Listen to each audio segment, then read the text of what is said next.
Starting a business is exciting, but turning it into a success can be tough. We have the ideas and the passion, but what about the financial know-how? That's why the Ministry of Small Business and Entrepreneurship created the Building Bankable Businesses program to help us develop financial skills and to get loan ready. Wait, so you're saying this program can actually help me get a loan? Yes, it gives us the knowledge to strengthen our business and an alternative pathway to qualify for National Bank's small business loans. So you mean I won't just be walking into the bank hoping for the best?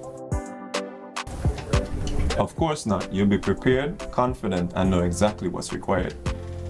Thanks to the Building Bankable Business Financial Literacy Program, I finally understand what my business needs to grow. Now I know how to plan, manage, and position myself for success. Take control of your business's future with the Building Bankable Businesses program. Opportunities like this don't come every day. Don't let it pass you by. Together, the Ministry of Small Business and Entrepreneurship and the St. Kitts Nevis and Anguilla National Bank are your trusted partners in building bridges to financial solutions. This one is for all of me, darling. I say me baby, the girl and dolly up, Juve and dolly up, parade and dolly up.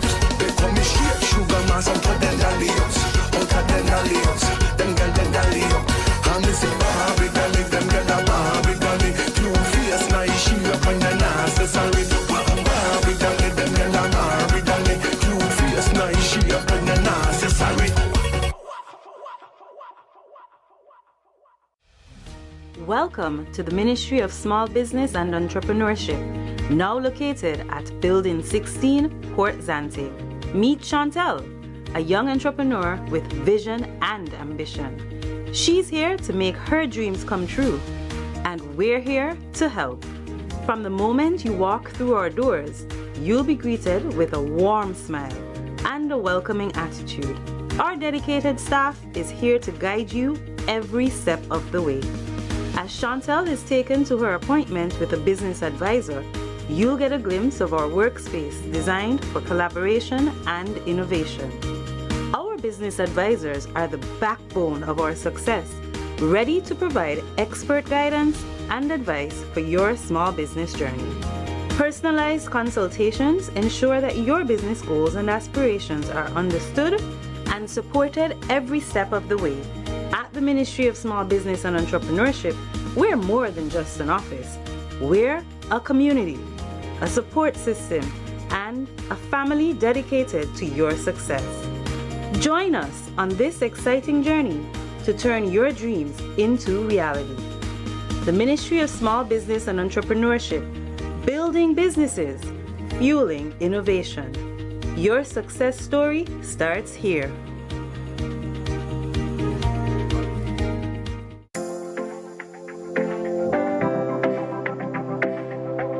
Starting a business is exciting, but turning it into a success can be tough. We have the ideas and the passion, but what about the financial know-how? That's why the Ministry of Small Business and Entrepreneurship created the Building Bankable Businesses program to help us develop financial skills and to get loan ready.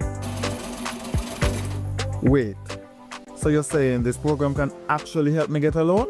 Yes, it gives us the knowledge to strengthen our business and an alternative pathway to qualify for National Bank's small business loans. So you mean I won't just be walking into the bank hoping for the best? Of course not. You'll be prepared, confident, and know exactly what's required. Thanks to the Building Bankable Business Financial Literacy Program, I finally understand what my business needs to grow. Now I know how to plan, manage, and position myself for success. Take control of your business's future with the Building Bankable Businesses program. Opportunities like this don't come every day. Don't let it pass you by. Together, the Ministry of Small Business and Entrepreneurship and the St. Kitts Nevis and Anguilla National Bank are your trusted partners in building bridges to financial solutions.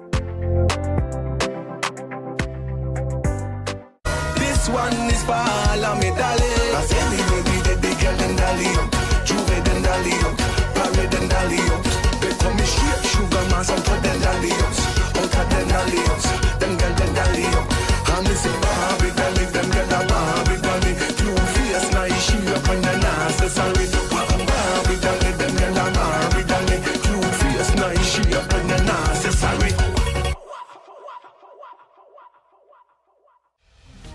Welcome to the Ministry of Small Business and Entrepreneurship, now located at Building 16, Port Zante. Meet Chantel, a young entrepreneur with vision and ambition. She's here to make her dreams come true, and we're here to help. From the moment you walk through our doors, you'll be greeted with a warm smile and a welcoming attitude. Our dedicated staff is here to guide you every step of the way. As Chantel is taken to her appointment with a business advisor, you'll get a glimpse of our workspace designed for collaboration and innovation. Our business advisors are the backbone of our success, ready to provide expert guidance and advice for your small business journey. Personalized consultations ensure that your business goals and aspirations are understood and supported every step of the way. At the Ministry of Small Business and Entrepreneurship, we're more than just an office. We're a community, a support system, and a family dedicated to your success. Join us on this exciting journey to turn your dreams into reality. The Ministry of Small Business and Entrepreneurship, building businesses, fueling innovation. Your success story starts here.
Good morning, everyone present in the room and following us live as we bring you our second quarter press conference for the ministries under the Minister, the Honorable Samal Duggins.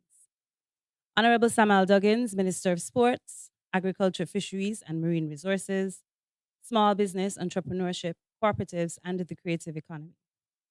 Miss Valencia Sider, Permanent Secretary for the Ministry of Sports.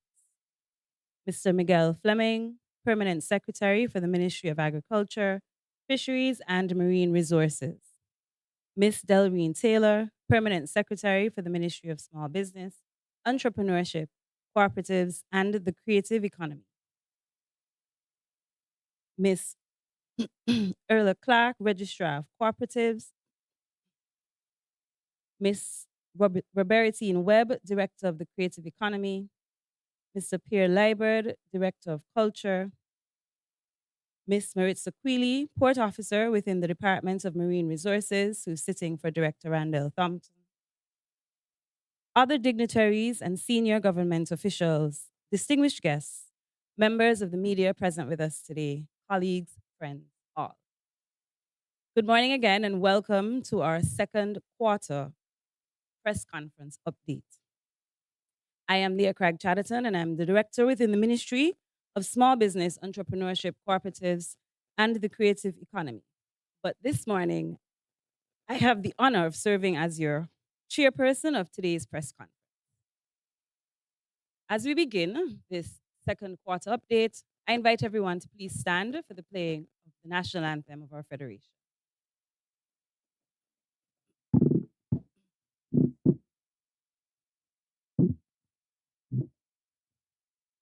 O land of beauty, our country where peace abounds, thy children stand free on the strength of will and love, with good in all our schools, Saint Kitts and Nevis.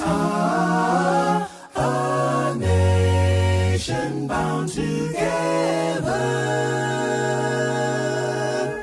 with a common destiny.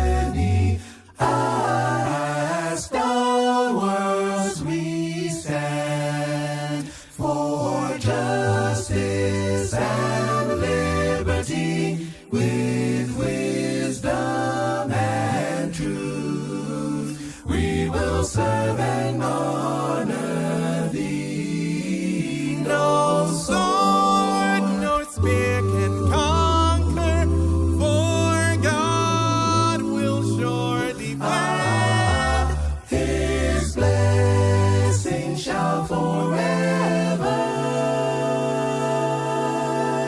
to posterity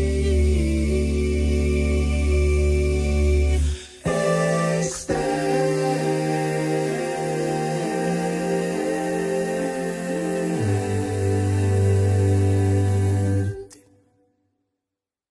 Please remain standing for our prayer.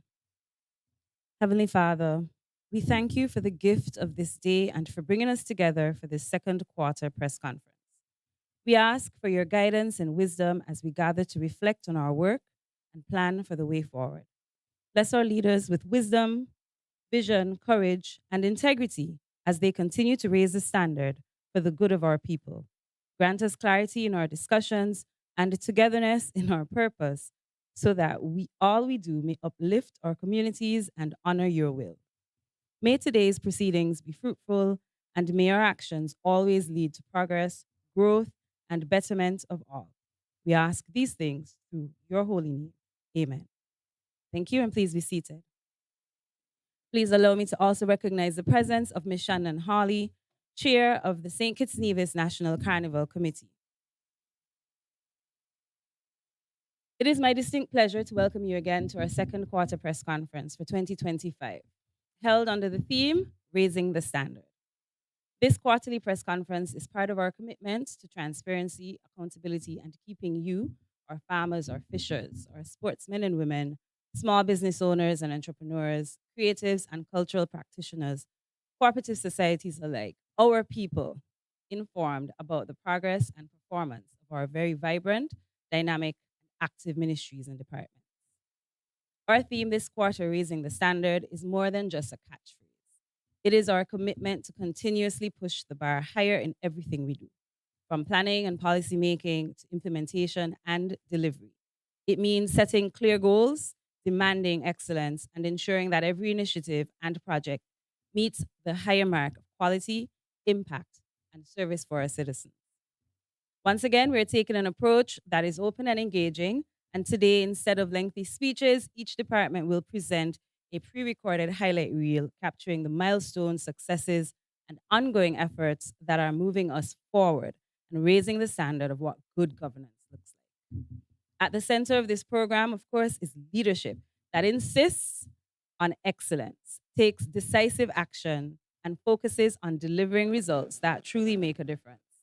It's about ensuring that commitments don't just stay on paper, but they come to life in our communities, our businesses, and our daily lives.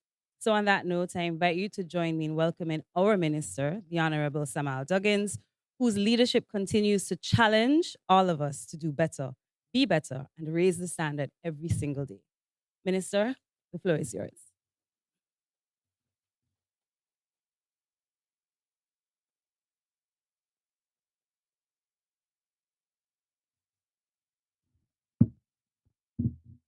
Pleasant morning, distinguished colleagues, staff across the various ministries under my portfolio, friends in the media,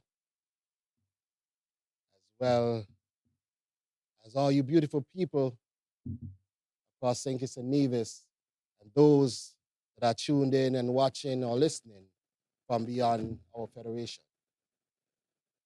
Now, this morning, I stand before you with a profound sense of gratitude and humility to report to the nation on the work accomplished across my ministries over the past 3 months.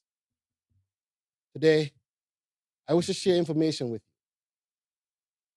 Information that I believe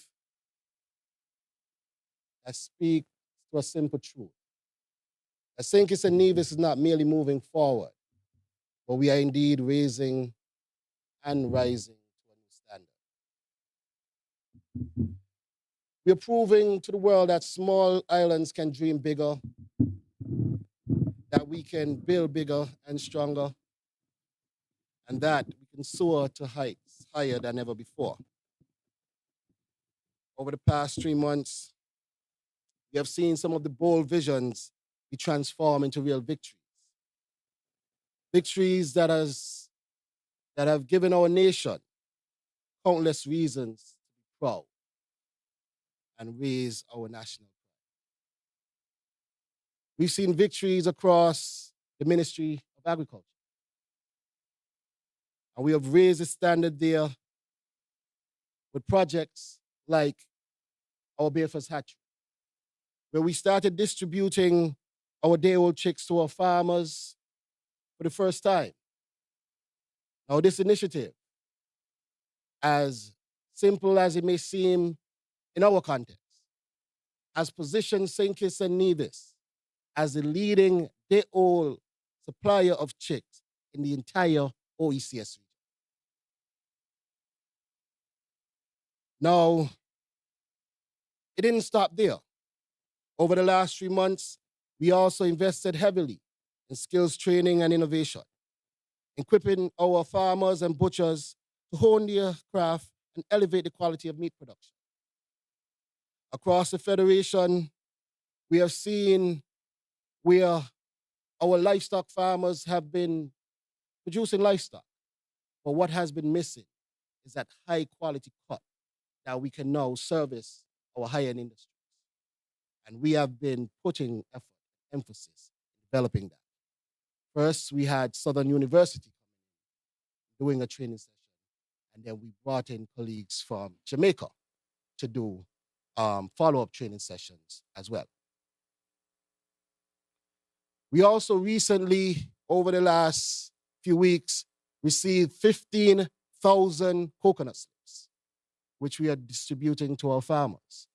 We recognize that that industry has been booming, and unfortunately, in years past, most of which have been imported. We are saying, soon enough, no more importation, more local production. But this also comes on the heels of us distributing over 150 pineapple slips to our farmers. 150,000 pineapple slips, I stand corrected, to our farmers, and nearly 100,000 plantain and banana slips as well. Because we believe fundamentally, we will eat of the seeds that we sow. And as we sow these seeds, the future shall be a bountiful harvest. But I also believe there has been no doubt that we have raised the standard in fisheries. And on the heels of last year's record-breaking numbers, over $19.6 million in revenue, this year we have begun exploring new frontiers, such as the industry around Caribbean king crab and the farming of that. And that is something that we are now exploring the possibilities. Considering that most of the crab meat consumed have been imported crab meat, I do believe there is a space for us to farm our own king crab here in the Caribbean. We have also been strengthening coastal protection. And in that effort, we have received new equipment, tractors, and different components that you will hear more about to assist in combating the surge in sargassum blue. We know the devastation that has caused to our coastal region, and we believe that we have to tackle that head on. And we have been making strides in that over the last 3 months. But my people, that is in the realm of agriculture and fisheries. We have also been raising the standard in sports. We've seen our tennis players, our swimmers, our volleyball players, our cricketers, our footballers, and our career athletes who have been carrying our flag and waving them high regionally and internationally at a number of different competitions, bringing home medals and trophies on each occasion. But this proves a fundamental point that our island can produce giants. Not only giants of heart and of spirit, but giants of talent, ladies and gentlemen. We have an abundance of that here in the Federation. We have also been elevating and raising the standard in sports tourism. We have invited the world on a number of occasions to our shores, hosting historic matches, and these resonate far beyond the field of play. We've seen that in cricket. We are every month of this year so far, we've had a cricket tournament hosted across the country. We are raising the standard in volleyball, where we have been hosting regional volleyball tournaments, most of which would have taken place at the Marriott Beach. We've also seen that in football. And most recently, it was a joy for me to be a part of hosting the first ever regional and international match in a rural community in this country. And that was hosted on the Samuel Williams playing field down in Virchars. Raising the standard, showing that it is a countrywide effort and not focused in the city alone. But we have been raising the standard as well, small business and entrepreneurship. We have been teaching our entrepreneurs not just about how to produce, but also how to package, present, and excel in markets both locally and globally. We have placed specific focus on women in business. We have been investing in their confidence, investing in their skills, investing in their leadership, and ensuring that they take the rightful place at the helm of our economy. Because we believe that any economy that is run and has a proper balance of women is an economy moving in the right direction. We have also been raising the standard in the creative economy. And in this sector, we have seen our homegrown talent take center stage locally, regionally, and internationally in a bigger way than ever before. We've seen where the right mix of training, international collectivity, and mentorship has brought artists like Dejour, has connected bands like Small Acts, Grandmasters,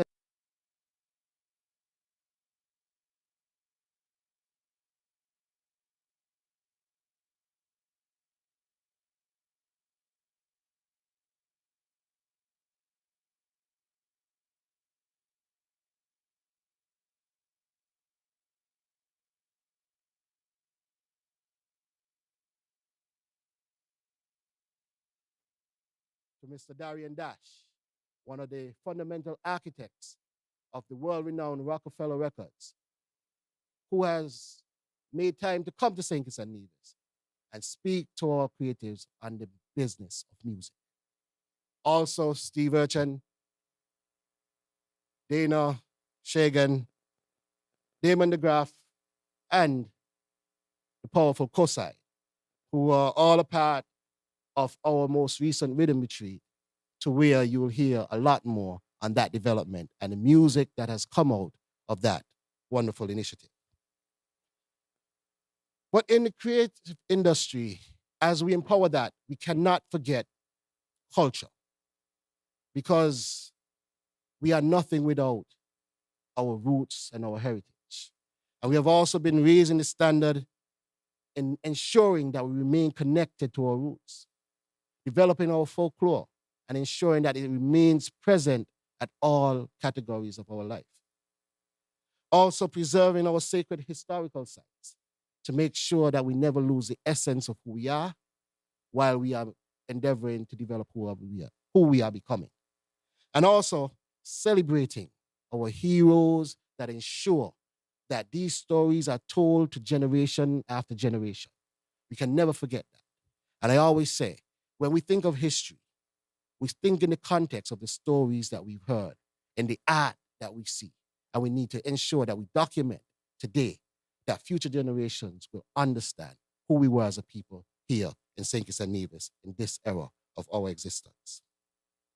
But as we talk about that, and as I bring the curtain down on the creative sector, I cannot go on without talking about how we have raised the standard in sugar mass.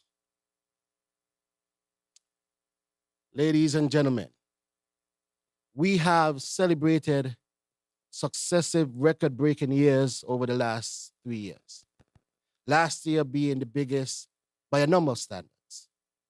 Biggest in so many categories of evaluation of our own sugar mass, and regionally as well. But more importantly, ladies and gentlemen, it is the economic impact that sugar mass has had on our country. When measured scientifically, we saw a return of data that suggests that our sugar mass last year would have earned economically over $21 million over the 2-3 week period of sugar mass for the St. Kitts and Nevis. And that is a significant amount. And I believe as we launch earlier than ever before, as we have now positioned ourselves to be more prepared than ever before, Sugar Mass 25-26 is definitely scheduled to be one of the best ones yet. But as I wrap up, ladies and gentlemen, I want to also talk about how St. Kitts and Nevis has been setting a new standard in uniting Africa globally. In recent months, St. Kitts and Nevis has raised the standard in fostering transatlantic trade, cultural exchange, and transatlantic unity. We are leading a new era of connection between the Caribbean and Africa, a vision that took flight quite literally this past June, where a plane landed here and we welcomed directly from Nigeria over 120 persons on that flight. Now, ladies and gentlemen, this historic moment, not just for me, but I believe for all of us, should signify a living legacy. Because this moment is actually the realization of the dreams that were once imagined by a number of great visionaries. We've heard the great Marcus Garvey speak about it. We've heard the great Bob Marley speak about it, and countless others about the idea of uniting the Caribbean and the Black diaspora with the motherland. St. Kitts and Nevis has not just been talking about it. We've been walking the walk that everyone has been talking, setting new standards in that realm. And I believe these are things that we should be proud of, because at the end of the day, as one of the smallest countries in the Western Hemisphere, to be doing the things that we have been doing and leading the course as we have been leading the course, our people are showing the tenacity, the strength, and the poise that stands behind that statement that we're small but we tall. And our people have been demonstrating that. But this does not come by our efforts alone. Our collaboration across the globe with a number of entities. Particularly, I wish to highlight Aquarian Consult, who has been one of the teams behind these initiatives and ensuring that we turn these from vision into tangible action. And I want to give all the credit in the world to Aisha Mena and Aquarian Consult for all the work that they have been doing across the Atlantic to assist in these initiatives. And so we see, when we look across all the ministries over the past 3 months, we have proven one thing beyond a doubt, that raising the standard is not merely a slogan or talking point. It is indeed our duty. It is our calling.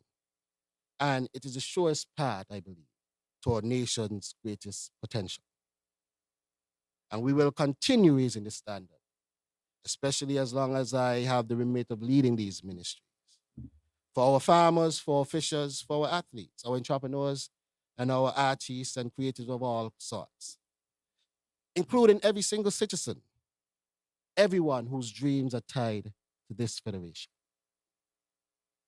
Ladies and gentlemen, we have a morning where we will be updating in detail a number of things that we have been able to achieve over the last 3 months. And I look forward to sharing that with you this morning. And I want to thank you, the people of St. Kitts and Nevis, for your continued support and partnership, because this has been a journey that has not always been easy. And anyone knows leading a nation into uncharted waters where the world has been changing in and of itself, is never going to be an easy job. But here we are, doing it together. And I believe together we will rise to the occasion, and together we will continue raising and setting new standards, not just for St. Kitts and Nevis, but for the region and indeed for the rest of the world. Thank you and good morning.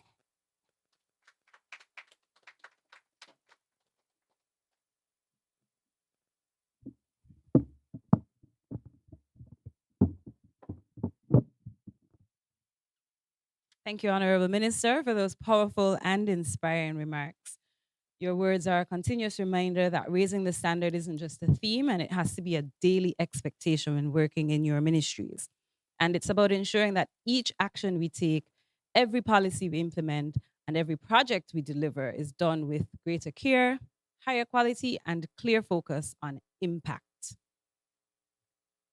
So now let's turn our attention to these updates and see firsthand how the vision is taking shape, how our goals are being met realistically, services are being improved, and our standards are being lifted across the board. Let us begin the presentations. First up, we'll see from the Ministry of Small Business, Entrepreneurship, Cooperatives, and the Creative Economy.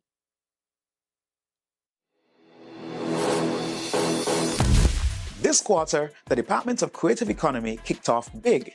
We welcomed Darian Dash, a legend in the business and one of the minds behind Rockefeller Records, the label that helped launch Jay-Z.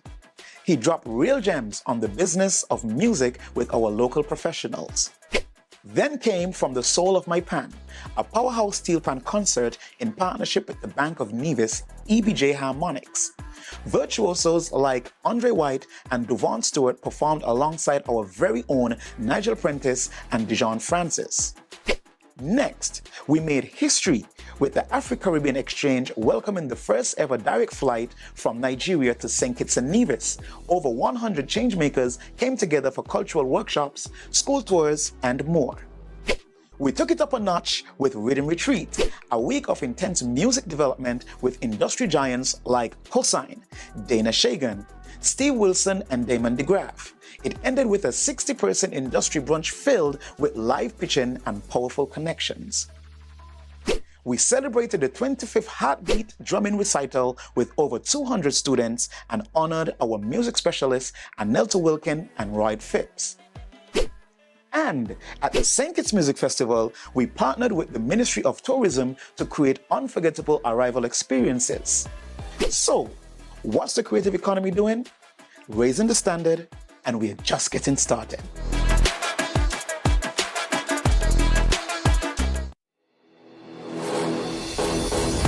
At Cultural Heritage, we have continued raising the standard, just like the ebb and flow of the waves in our Caribbean Sea.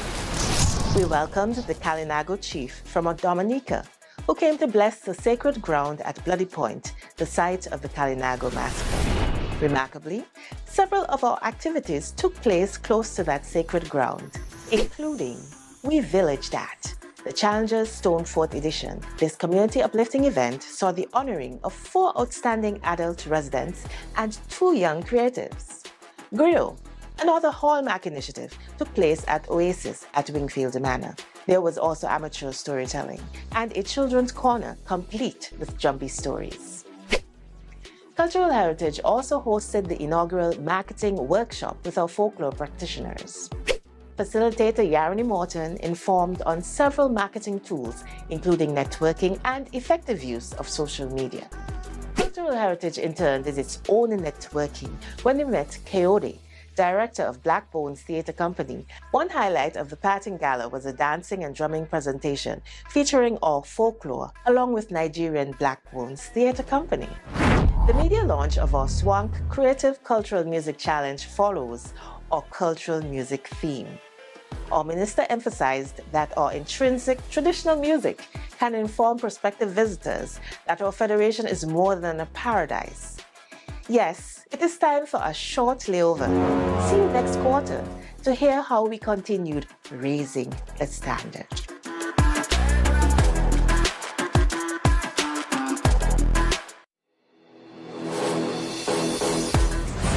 The Department of Cooperatives has been busy this second quarter.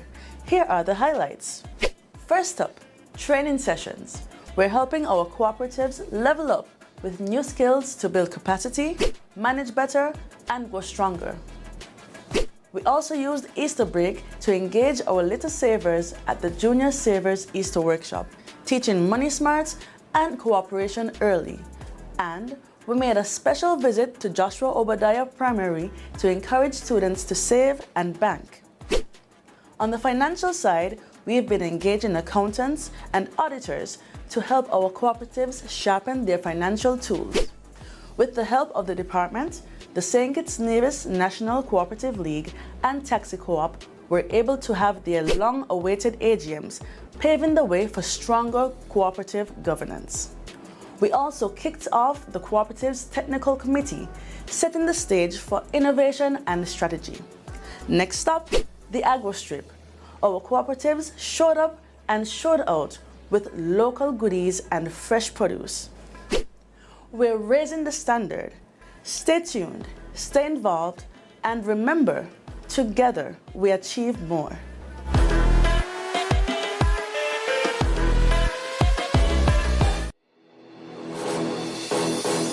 Quarter 2 was all about momentum. The Small Business Development Center continued raising the standard, building stronger entrepreneurs, deeper partnerships, and smarter support systems. We kicked things off with labeling standards training, giving entrepreneurs practical tools to elevate product packaging and meet compliance. From Canva design to local regulations, packaging became power. We also invested in leadership. Women entrepreneurs took part in a transformative session focused on business growth, emotional intelligence, and embracing the CEO mindset. That commitment to excellence extended to our team. Staff of the ministry completed the Taiwan ICDF-sponsored UE Entrepreneurship Program, sharpening their skills in leadership, finance, and enterprise development. Our momentum reached new heights at the Afri-Caribbean Exchange Expo. Local and Nigerian businesses connected under the theme, Two Nations, One Rhythm. We closed the quarter at the Agro Strip and Small Business Field, where entrepreneurs and cooperatives came together to showcase, sell, and celebrate unity during the International Year of Cooperatives. From packaging to partnerships, we're not just building businesses, we're raising the standard.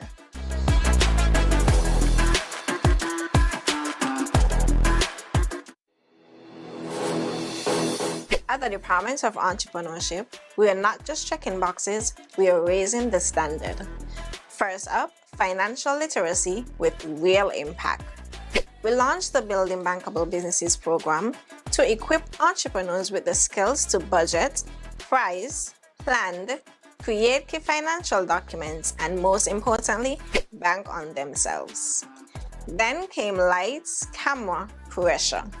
The premiere of our first documentary, Apply Pressure, Desiree in the Making, celebrated the hustle, the heart, and the raw talent of our local artists, Dejour, capturing the journey behind the red wine.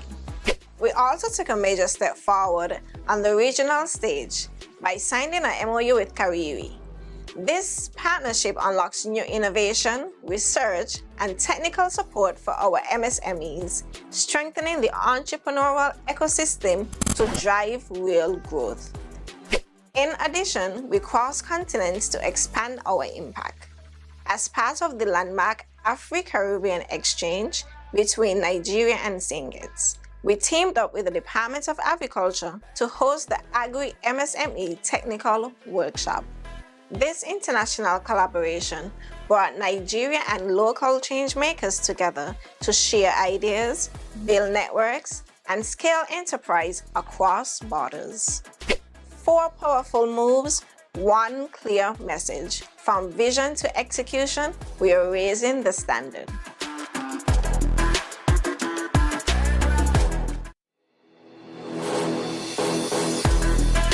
The last quarter has been an exciting time for the National Carnival Committee and Secretariat. We've been working tirelessly to deliver an unforgettable Sugar Mass 54. Here's how we've been raising the standard so far. Registration is now open for all of our National Carnival competitions: Junior and Senior Calypso, Soca Monarch, Panorama, and Talented Teen. Forms are available online and at the Secretariat. In June, we made history, launching our Carnival calendar with the Tourism Authority in New York City. This milestone connected us with international press and shared Sugar Mass with the world. During the St. Kitts Music Festival, we proudly introduced our 6 Miss St. Kitts and Nevis pageant ambassadors, remarkable young women who reflect our nation's pride and talent. Our new carnival merchandise launched at our Sugar Mass pop-up during the festival. This is already flying off the shelves. Your support fuels the energy behind Sugar Mass, and together we'll make Sugar Mass 54 the best one yet. Remember our slogan, sweet to the core, for Sugar Mass 54.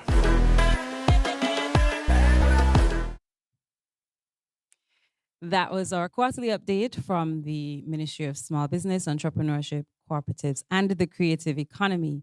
Now, stay tuned. We'll see from the Ministry of Sports.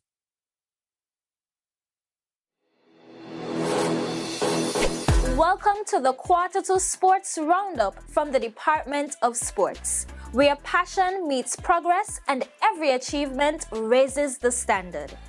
In tennis, our junior athletes served up serious wins at the Barbados International Junior Tournament, bringing home championship titles and putting our program on the regional map. At the Carifta Games in Trinidad and Tobago, our athletes delivered. Medals were earned, personal bests shattered, proving St. Kitts and Nevis is a force on the track and in the pool. Cricket came out swinging this quarter. Local and regional tournaments picked up steam. School cricket stayed front and center, and our stars rose to the occasion. Jazara Claxton earned her spot on the West Indies women's team, while Mikhail Louis was named the West Indies Championship Player of the Year 2023-2024. This is what raising the standard looks like.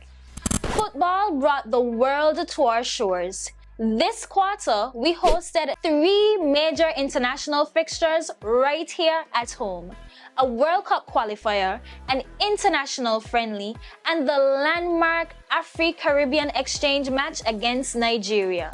And on the greens, the St. Kitts Open reminded the world that our island is more than a destination. It's a hub for world-class sports and tourism. Together, we're not just playing the game, we're raising the standard.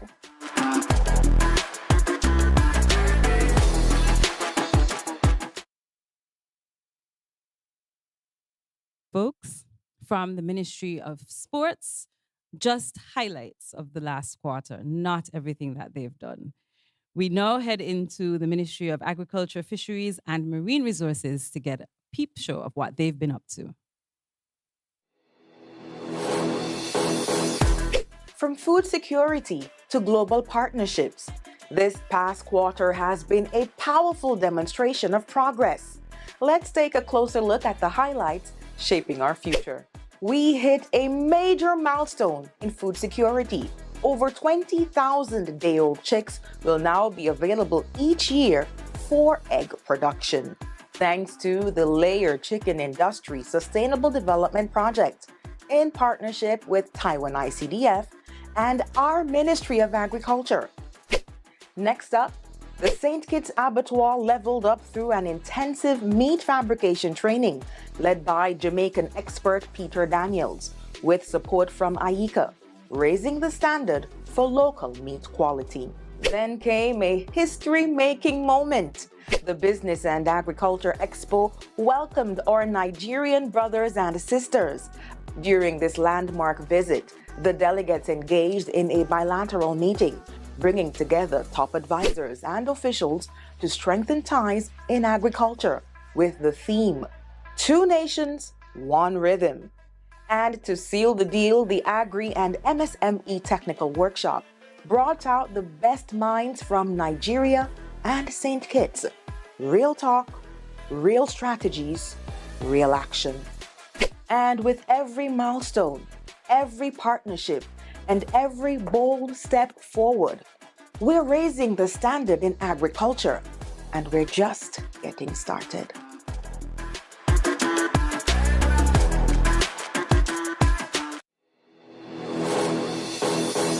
In quarter two, the Department of Marine Resources continued to raise the standard.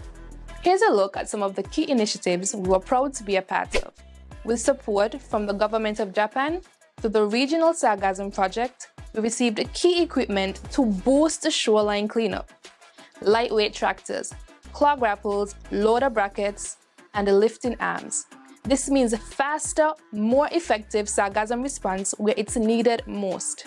We wrapped up the Coast Fish project with a regional seminar in Dominica, highlighting local innovations like artificial reefs and biodegradable fish pots that are already advancing marine sustainability. This quarter, we dove into some exciting community outreach. We partnered with the Jessup's community management team for a hands-on FADS workshop, where 2 fish aggregating devices were built, adding to the multiple FADS we built over the last 3 months waiting to be deployed. And through our ongoing partnership with Care SKN, we supported a new initiative to farm Caribbean king crab, connecting reef restoration with livelihoods. To re-energize our work towards establishing the St. Kitts Nevis Marine Management Area, the SKN-MMA, we brought key stakeholders together for a refresher session to share progress and align priorities. From our shores to our sea, we are raising the standard and leading the charge for a more sustainable, resilient, and a thriving marine future in St. Kitts and Nevis.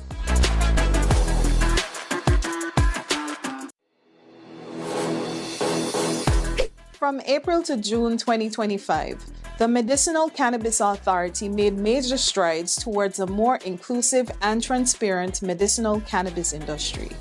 On April 25th, we proudly opened the official office of the authority on Princes Street, Bastille. The event featured powerful remarks from the Minister of Agriculture, the Attorney General, and the Deputy Prime Minister, all reaffirming the government's commitment to a just and equitable cannabis industry. Remarks were also delivered on behalf of the Organization of Rastafari in Unity, emphasizing a crucial national principle that the Rastafari community must receive first and preferential access to the medicinal cannabis industry. It was announced that the cannabis licensing fees will be completely waived for registered Rastafari groups. In May, the authority also made several media appearances and hosted 3 town hall meetings in St. Kitts to explain the licensing process and gather public feedback. These open discussions were frank, insightful, and deeply valuable. We're building not just an industry, but a legacy of inclusion, education, and empowerment to raise the standards and harness the full potential of medicinal cannabis.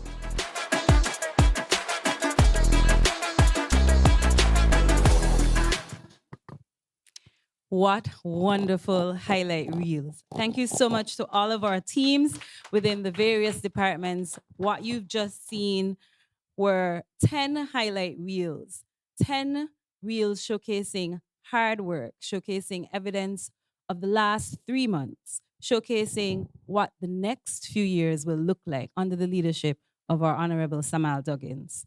It's a reflection of how vision and decisive action are turning into real, measurable results on the ground. From empowering small businesses, nurturing our creative industries, and developing sports, to strengthening our food security and marine resources. Together, we are truly raising the standard. We're now arrived at our Q&A session, and I'm certain that there's much to be asked, having viewed all of the work that's been happening over the last quarter. So we'll now open the floor for questions and answer. All questions, please note, will be directed to the minister, and the minister will delegate the most suitable representative for response as required. When asking your question, please state your name, the name of the media house you represent. And for a smooth flow and to ensure everyone has an opportunity, we kindly ask that you limit yourself to one question at a time. And we'll also alternate between media houses to facilitate everyone as best as possible.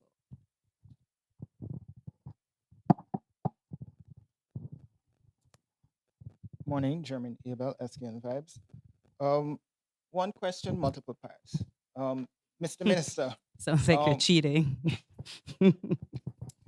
The underlying theme I'm gathering from this press conference this morning, what has been done across your ministry is the ministries is a focus on the relationship with Africa, because it seems as though it touched every ministry within under your portfolio.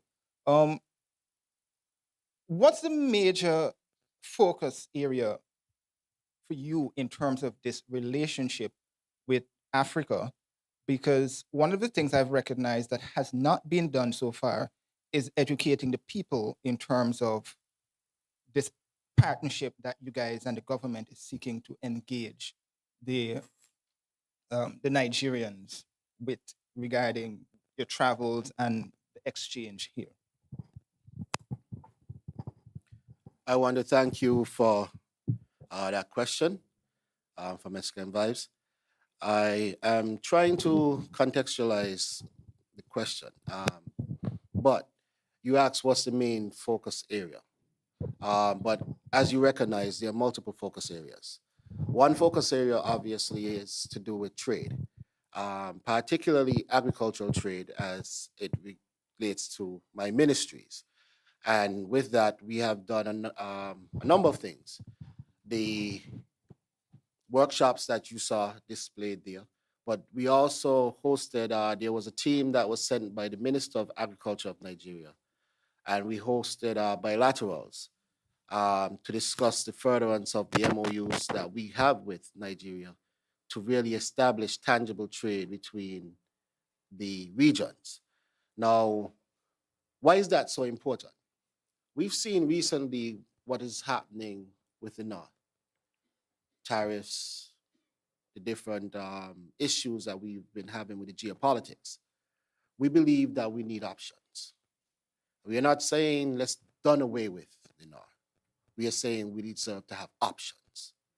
And what is not an option readily, unless it comes through the North, is trade across the Atlantic with the South, being partly Africa. Other countries, but we have established that relationship, particularly first with Nigeria, and we are expanding upon that. So that's one area. But then there's also cultural trade. And we saw that on display. They sent cultural groups to learn from our cultural groups, but also to share with our cultural groups. And if you were there at the closing gala, there was a performance that happened where both cultural groups performed together, having elements of each other's cultural presentation in one performance. But that extended far beyond just the performance, but the education, as you mentioned, and you were saying that there wasn't, but I believe the education was a critical component. But beyond the education is also the idea of showcasing how both continents, one, are similar, but how they could collaborate. Both areas could collaborate well into the future. And then beyond that, there was a small business development, again tying back to trade. So a number of our local producers are looking now to share goods into the Nigerian and African market and vice versa. So then you would conclude that trade is a major focus in this relationship between that you guys are forging. Yes, trade stands at the center and of the relationship. And we are taking it further. What I could say is there are ongoing, not just discussions, but matters developing to make that more tangible. And I don't believe that that flight you saw would be the last one in a real way. And I also believe that we will soon see cargo actually landing here and leaving here back to the continent. Mrs. Duggins, Glenn Bart from SKN Newsline. I want to continue along the lines that we have started, the trade with Africa. You have mentioned that the memorandum of understandings, you had trade was at the core. But here are the facts. In the Caribbean, we have serious difficulty trading among ourselves. Transportation is a big issue. Now, you're multiplying that problem many times over in terms of transportation, cost of transportation between Africa and the Caribbean or African syndicates and vice versa. Quantity of products traded is going to play an important role in terms of keeping costs down. What do we have to trade, really, apart from small quantities of products? How are we going to overcome that cost factor and the transportation factor? Because I don't know if you realize that even if we were to become a hub, certain infrastructure will have to be created on the ground here in St. Kitts at the airport. Even our airstrip is too short for direct flights from St. Kitts to Africa. And that means that we'll have to extend our runway. So I want you to talk about the practicality of developing this relationship in trade between Africa, Nigeria in particular, St. Kitts and Nevis, and the rest of the Caribbean. And I wish, again, thank you for that intervention. However, I would like to say before I start that we also have to be careful that we don't put opinions as facts. The airport runway can never be too short to accept a direct flight from Africa when it did. It actually did. Just a clarification. It actually did. Just a clarification. And it accepted one of the largest planes, a 777. Yes. I agree. And so that was an opinion. That's not the issue I'm talking about. Yes, but I was There is no problem in having a direct flight coming from Africa, England, Sri Lanka, direct to St. Kitts. That is not a problem. The plane will come and it will land. You cannot take an aircraft as big as that plane that came, the 777-300, and take a direct flight from St. Kitts to Nigeria. It is impossible. It will not take off.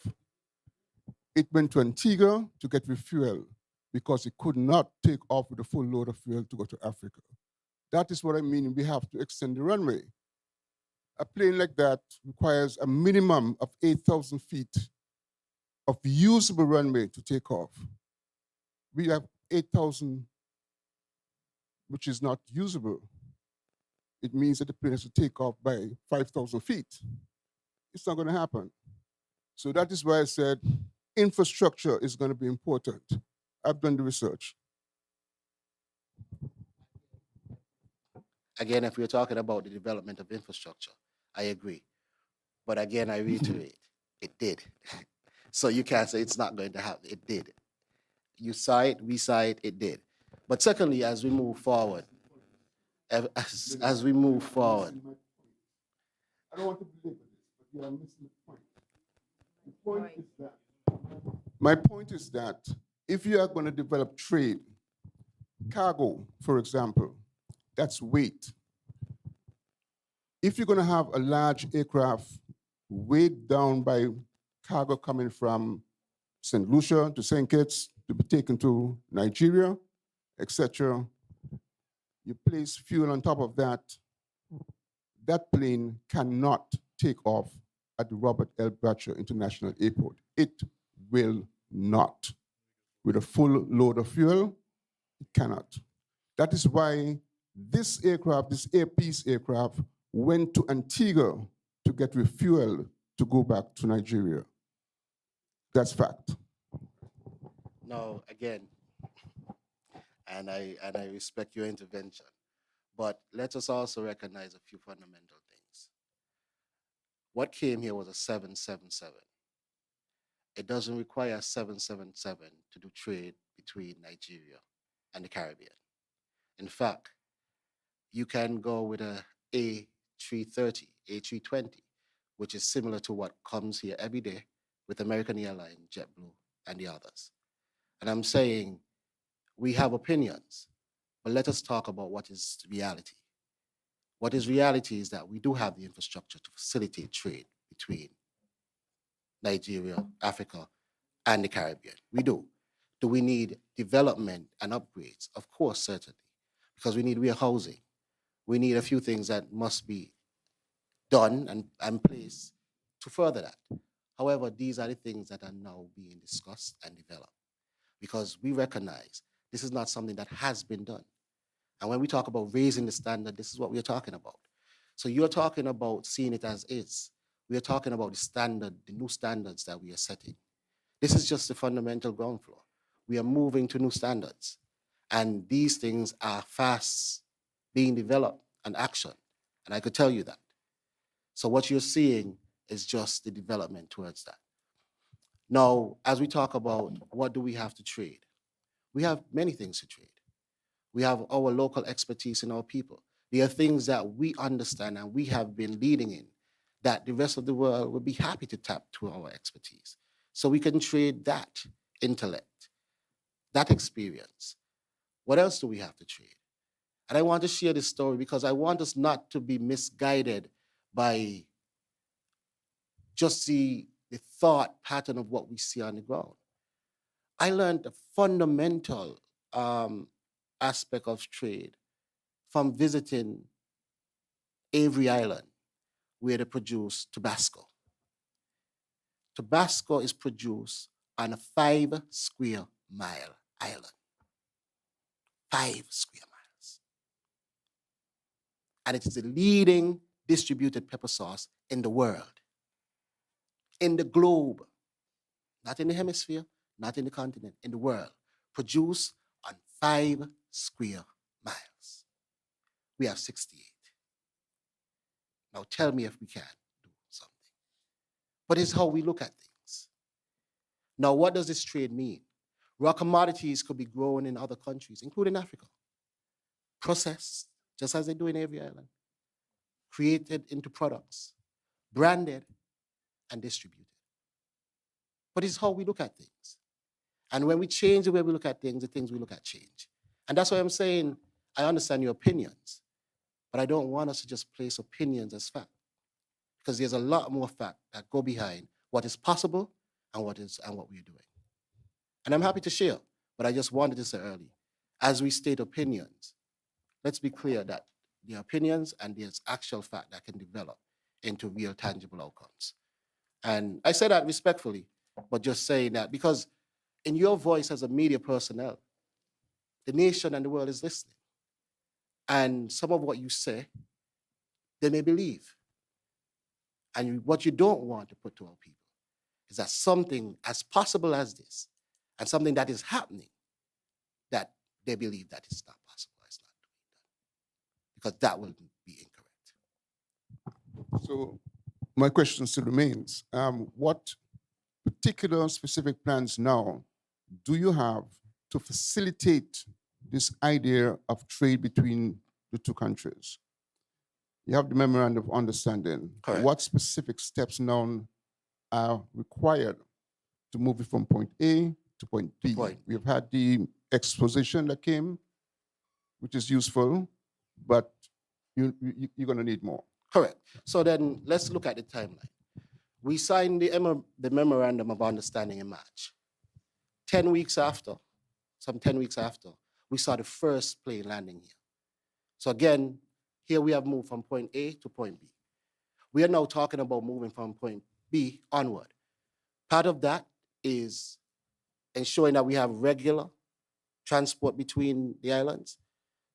So now we are looking to establish regular flights, and we are also looking to establish sea trade, cargo moving back and forth. The development of that is also to ensure that we build in the infrastructure to facilitate such large cargo shipments, ports, storage. So that's another point. But at the fundamental base of it, it is we started in March. 10 weeks after that in March, we saw real tangible outcomes. Now we are moving from where we are to even further tangible outcomes. And these are the things that are developing.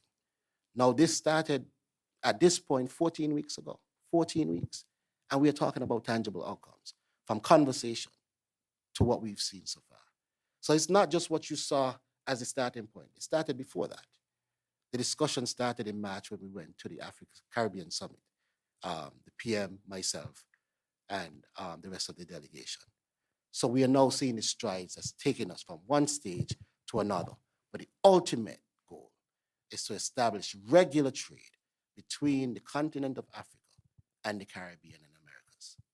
That is the ultimate goal.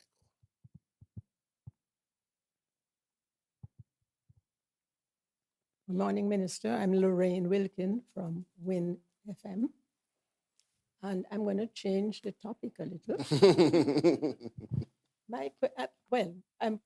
First of all, I want to commend you all on the great advances that have been made or are being made in the area of entertainment, creative economy, and so on. And so my first question is very short and to the point. Where are we in relation to the Creative Arts Center? Is there a timeline on whatever the next phase is in bringing it to fruition? And I wish to thank you for that, the WIN FM. Yes, there is. So the Creative Arts Center is listed under the public benefit option of our Citizenship by Investment program. And so far, it has been one of those projects that have been performing well. In fact, I could tell you that the full design has been presented and approved. I could also tell you that a contractor is now being contracted, I would say, because the tender went out and it went out around the world. They have visited a number of contractors and received information from a number of persons interested, and they are now contracting finally. The timeline that has been presented by the developers is to have a groundbreaking. And when I say groundbreaking, I do mean start of work, not ceremonial groundbreaking, but start of work, commencement of work by December of this year, early January. So that is a timeline as presented by the developer. Yes.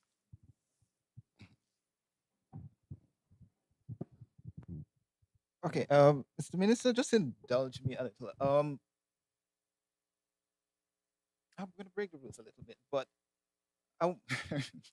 I want to go to this, to the agriculture sector for a little bit. We are currently in the Atlantic hurricane season, right? This question is twofold, and it partly piggybacks to the trade side of it. One, what's the department's position as we head into the hurricane season pertaining to sustainability within the agriculture sector?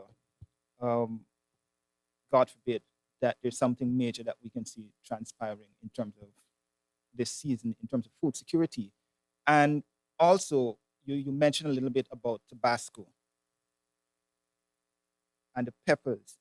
We're seeing now that tomorrow is the deadline for the trade negotiations with the U.S. administration. and potentially tariffs coming in place. In the long run, there's going to be some increases in tariffs. How is this going to impact your position, the government's position, the agriculture sector, pertaining to the exportation of these peppers? Yes, so I would take that and I would give some details on that, but I'll also invite the permanent secretary in the Ministry of Agriculture to give some insight as well. But what I could tell you about the hurricane season and our food security. So we look at food security very comprehensively. One, if you recognize, we spoke about the coconuts that we received, we spoke about the plantains and the bananas, we spoke about the pineapples. Now, these are not just random items that we just pull out of the sky. We have been looking at our food import bill, where we spend money, where we have spent money over the last decade, and where we have shortfalls in local production. And we have been filling those gaps. And so bananas and plantains and pineapples and coconuts, these are areas where a significant amount of money is our expense, but that money leaves the island. Even what we did with the training of our butchers, we also recognize that many of our hotels and restaurants have to import prime cut meat that we grow right on the island. And what was the gap? The gap was how we treat the meat and how we are able to have these prime cuts prepared. And so again, we've been filling the gaps.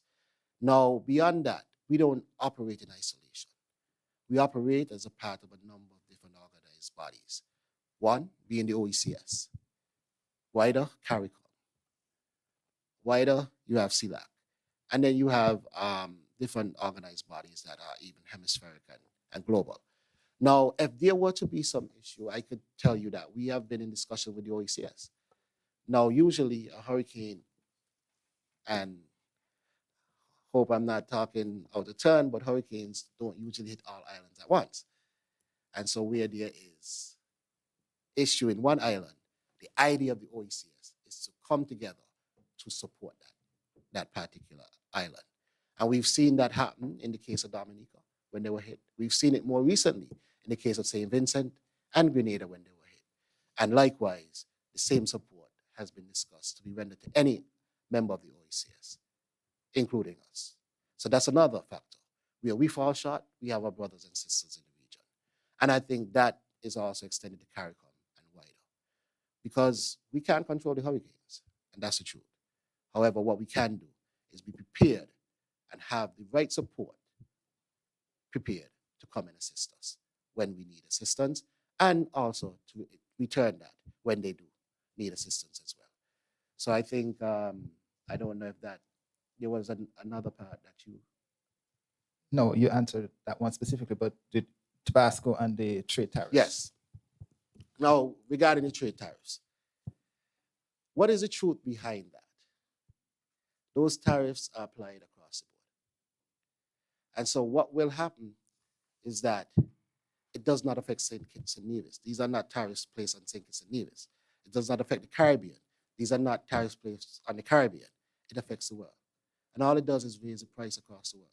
So it doesn't significantly affect trade from a particular region. So I don't think we are concerned at this point about any adverse effects, because every region will have to pay the same tariff, which means the price just raises across the board for everybody. That is real. That is the reality of it. Until there is other data or evidence that shows that we should particularly be concerned, I don't think there's any concern. Well, the general idea was going forward, because you're now developing the Tabasco pepper industry. And what's the idea of it going forward in the long run, specifically to this sector? Not just St. Kitts and Nevis and its exports, but specifically that sector. Do you foresee any challenges going forward? Well, what we see because the whole idea of it is export, right? It creates an export product through which we will gain valuable foreign exchange. There's a sure market on the other end, where the company has said, based on our size, whatever we can produce they'll be willing to accept. And so you have a sure market. Peppers are crops that we know we can grow well. So you have a sure market with a crop that you have expertise in growing. They have come, they have tested our peppers. They have approved our processes. And so now it's about engaging in mass production for export. Again, you asked about the tariffs. Our plan has not changed because the tariff does not significantly affect us as individual countries. It affects the globe. Who should be more concerned is those in America, because what it does is raises the price for them. But as we export into, we are on the same bar that we are now, because everybody's bar will raise the same way. So all it does is just raise the bar for everybody. It doesn't affect any individual country or exporter. And that's the point I was making. So our plan remains the same.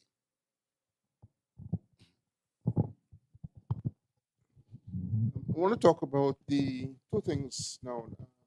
Egg production, and you have the hatchery is now operational. What is the annual quantity of eggs that is being aimed for, and how does that compare to what it is now or over the past 2-3 years or so in terms of the quantity of eggs that we produce on the island? And would there be any enough perhaps surplus to trade with maybe St. Martin or St. Bart's or something like that? And with regards to the sargassum seaweed, I'd like to get an idea as to, because I noticed that you have purchased some light tractors and so forth to deal with that. What was the impact this year? Because what we have heard is that it was extremely severe in the Caribbean this year. What was the impact on St. Kitts and Nevis, and how much tons of it was removed from the beaches and disposed of?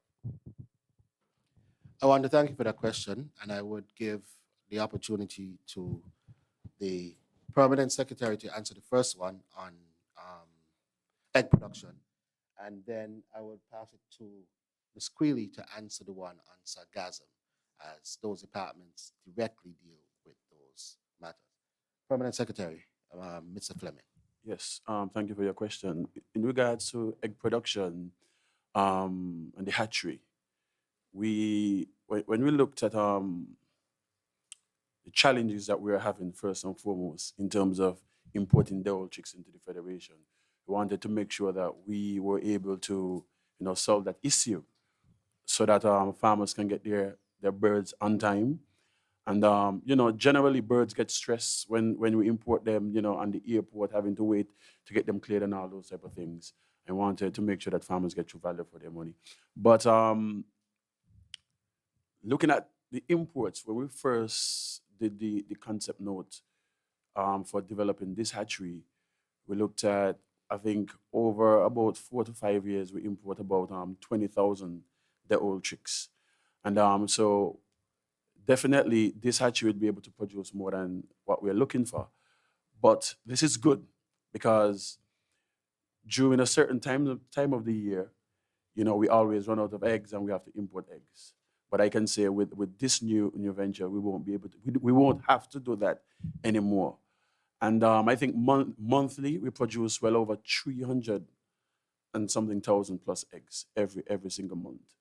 And definitely there's an opportunity to export because from time to time we would extend our storage facilities to our egg producers because we would have overproduction. So we are exploring our regional markets so that we can start exporting eggs. There are a few farmers actually right now who send eggs to Tatola and those places. So we want to increase our efforts. And because having a hatchery on the island generally would, we have more persons wanting to get into egg production. And so I always ask them the question, are you sure? Because I know generally we produce a lot of eggs and we are self-sufficient. But again, we don't want to create any barriers to entry, but explore other markets so that we can export. So I think that we are doing good. And the hatchery so far has proven that this was a step in the right direction. Thank you. Good morning. Pertaining to the sargassum management, We have not collected specific data as it relates to the quantities that we receive onshore. In the past, removal of sargassum has been done by individual entities directly impacted, such as the hotels. And these would have been those located in the Atlantic region where we have greater influx other than the Caribbean Sea. So we are now, with the requirement of some of these equipment, would be looking at the areas specifically that impact landing site and, of course, the hotel industries and those beaches that are frequently visited by our locals and tourists. And going forward, we hope to have a better management of the removal process of the sargassum and not just leave it to the individuals or persons who have been affected, but have an area management strategy and team in place where we not just remove the sargassum, but have a proper location to store and dispose of it, as well as being able to predict an influx when it occurs. Just a quick follow-up on that. Some years ago, there was the idea that perhaps sargassum seaweed could be used for things like fertilizer and other things. Is that something that's viable still? We have had a number of persons who have had results, good results as it relates to that. So once it's heavily processed and washed to remove the heavy metals, they have seen, for example, in fertilizers or mulch within the agricultural sector, that has been shown good outcomes. However, our concern, or what we do not know, is the long-term effects over a period of time in the consumption of some of these goods, vegetables that may be eaten as a result of it. And so we are cautious in that regard.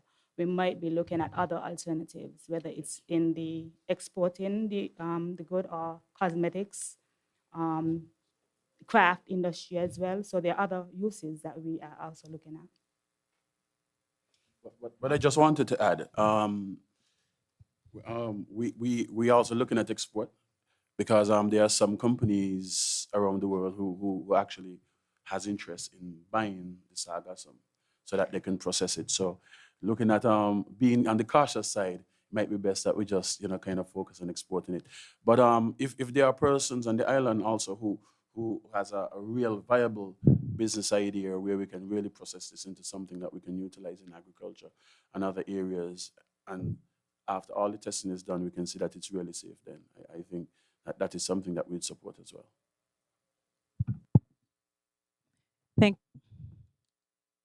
Thank you so much, everyone, for your questions. We just have one last question from our viewership online, and it's in relation to the Ministry of Sports and the reopening of the Kim Collins Stadium. When is that slated for, the opening ceremony? Thank you for that question, and I'll have the Permanent Secretary in the Ministry of Sports take that. Good morning. The rededication of the Kim Collins Athletic Stadium is scheduled for this Saturday, July 12th at 1:30 p.m. Along with the short opening ceremony, we're also going to have an invitational meet between the primary schools.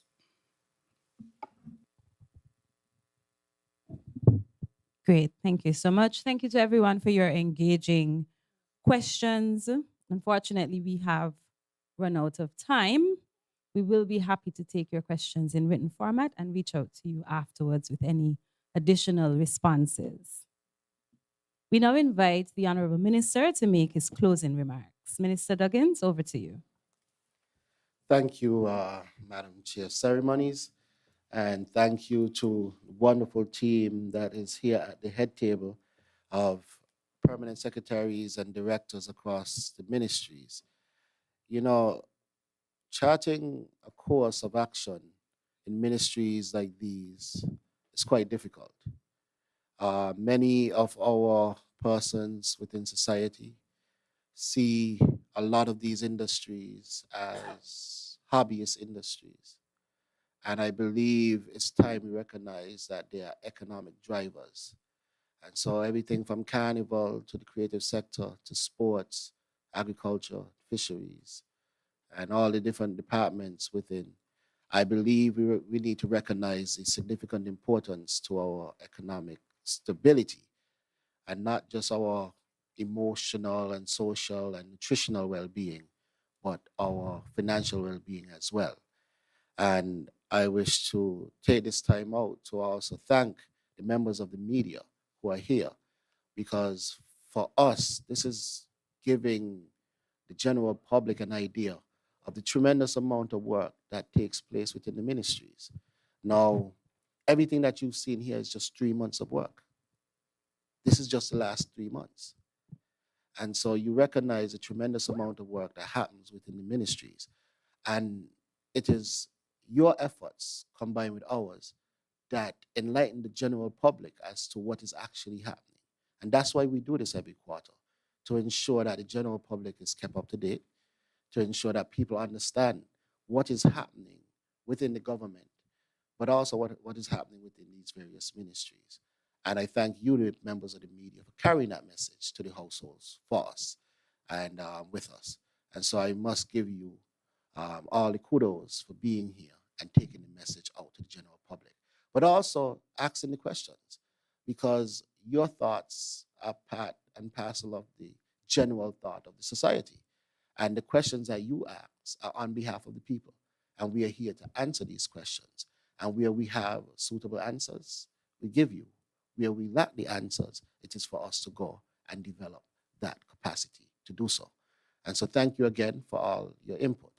But I also want to thank the people of St. Kitts and Nevis, and in a real way to thank the Prime Minister and the Cabinet, because yes, I have a wonderful team here with me, and we have been able to do quite a bit of work.